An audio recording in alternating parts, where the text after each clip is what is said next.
to be amused. That was not the real Saddam, but he acted just like him. Michael Jackson is not dead. Michael Jackson doesn't look anything the way he did. The slim Michael Jackson, because they know that's what y'all like. The Michael Jackson that y'all saw dancing with James Brown, that was a clone. They had to keep fixing on it because the clone was breaking down. He wasn't going into surgeries. See, clones also can't gain weight. So basically what they did, they had to keep doctoring on the clone of Michael who was alive. The one that was dancing with Michael, or the dance with James Brown, okay, that Michael Jackson, that wasn't the real Michael. When they cloned it, Michael, that clones don't grow hair. So in other words, however they clone you, whatever you have, that's how you're going to come out. That's just how the clone produce. So in other words, if you're a person that have long hair, however they clone you, that's how the clone going to look. When they cloned Michael Jackson, his hair was never attached because the first Michael Jackson that was cloned, his head was in a third to fourth degree burn in Pepsi commercial. He lost half his head. I mean, it wasn't gone, but it was it was very badly burned. Michael Jackson looked like a monster. Okay, and he was still slim. So they cloned him while he was under the knife. And when they cloned him, they needed 2 years to remake him because he didn't look nothing like Michael Jackson. I don't know if y'all can peep game. So when they cloned him, they had to make him lighter and make up this skin disease because his skin didn't look the same. His body, they changed everything about him.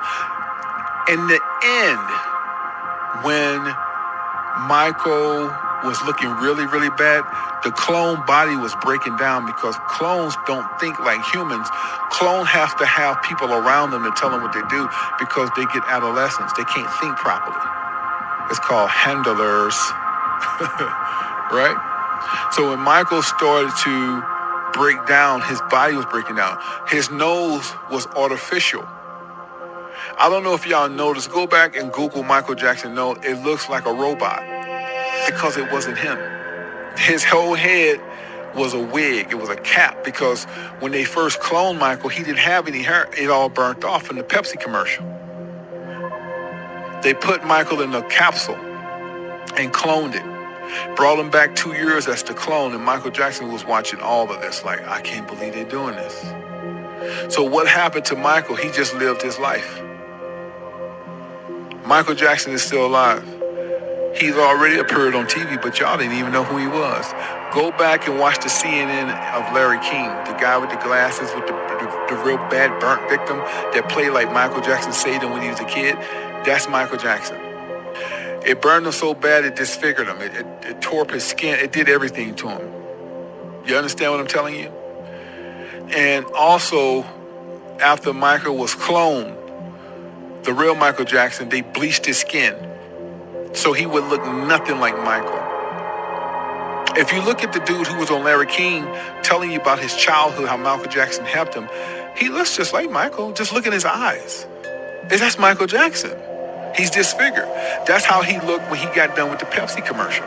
Joining us now here in Los Angeles, Miko Brando, who was with us almost every night after this untimely passing, longtime Michael Jackson friend attending the funeral.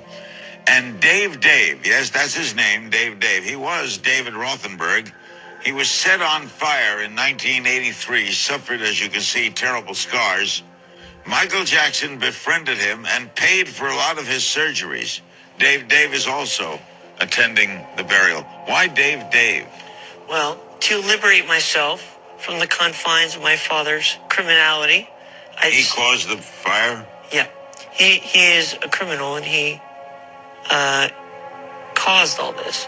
To free myself of his name and his legacy, I decided to become my own person through changing my name. How did he find out about you, Dave? He heard about me, and he had contacted me and wanted to meet me. How old were you at the time? I was about 7 years old at the time. And were you in the hospital? I was not in the hospital at the time. I was in interim back and forth from surgery. And what did he do for you? Well, basically, he befriended me. he took me into his life, which is very rare for Michael to do. But he opened up his arms to me and accepted me as a very good friend of his. And throughout the years, he never let me go. Were you surprised, Dave, to hear from him when you were 7? Oh, it's a very interesting story, Larry.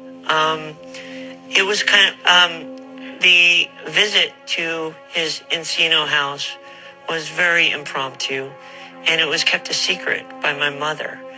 And I had always been kind of a admirer of his, not a fan per se, but I always loved his music. And my mother surprised me one day and brought me up to Neverland. And I entered an arcade, and there were all these Paul McCartney records all over this, The Girl Is Mine, and, this and that. And I remember sitting down, and at the time, my favorite video game was Pole Position. And I was playing Pole Position, and I felt a little tap on my shoulder, and I turned around, and there was Michael. And you know what, Larry? What? At that moment, we embraced, and that embrace never ended throughout our whole entire friendship. Dave, what don't we know about him we should know? Well, I believe what people fail to realize is that Michael was a human being. Throughout the years, I think he was kind of stigmatized by the media. And I believe that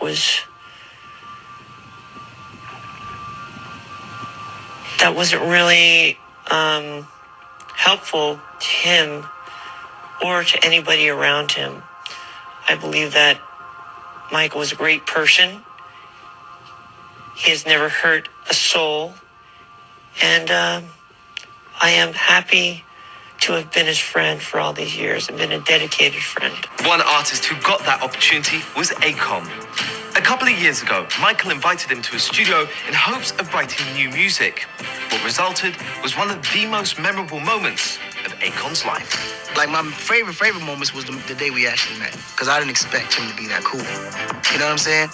I love movies. He was a moviegoer. He loves movies as well. And he was like, yo, man, I got to take you to this theater. This new technology they got is like 4D. Like, it feels like, the images are right in front of you, like you're actually in the mix of it. And I was like, nah, I know 3D. He's like, no, listen, you got to check this out. I said, well, let's go. And he paused for a minute. He's like, okay, let's do it tomorrow. And I'm saying to myself, okay, I don't know how we expect to go to the movies, but you know what I'm saying? I don't know, man.